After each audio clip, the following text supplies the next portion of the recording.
children, the most precious objects they gave to them to protect. How could that be if they're our enemies, mortal enemies? Because they're not. It's not a religious conflict. That's a Zionist ploy of accusing everybody of being anti-Semitic. You want peace? You want to have a conference here of peace? Step back and look and read the facts. Not the facts that's been misconstrued by the Zionist propaganda. The facts that are realities. The facts on the ground. How we've been living for hundreds of years in Yemen, in Morocco, in Tunisia, in Palestine, in Egypt. What Arab land have not Jewish people been living together with Muslims without any human rights groups? Tell me what land the Jews did not live in harmony with the Muslims. In Iran, we have over 25,000 Jews there, thank God. Why? Because this is not a religious conflict. It's purely because of a political movement, a relatively new movement, which is antithetical, contradictory to the Jewish religion of thousands of years. Judaism is spirituality, a religion of compassion to emulate God.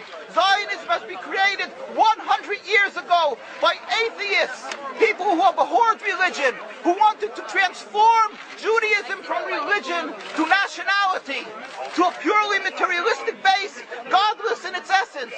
That is not Judaism, and they have no right to use the name of Israel. They've usurped our name, they've stolen our symbols, and they've stolen our identity.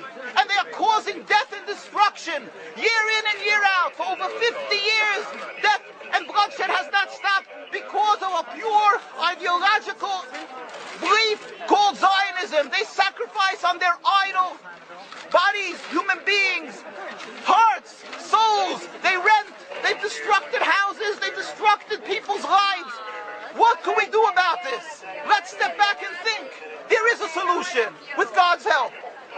If we would put away the politics, then we could know that we've been living and coexisting together. We most profusely apologize to the Muslims, to the Arabs, what has been done to them.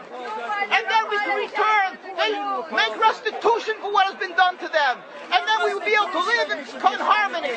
Not an Israeli state, a one Palestinian state. One state as we have been living for hundreds of years. There will be peace. And you will see that this 50 years has been a nightmare, a mirage, and nothing to do. Pure fear-mongering, that's what Zionism does.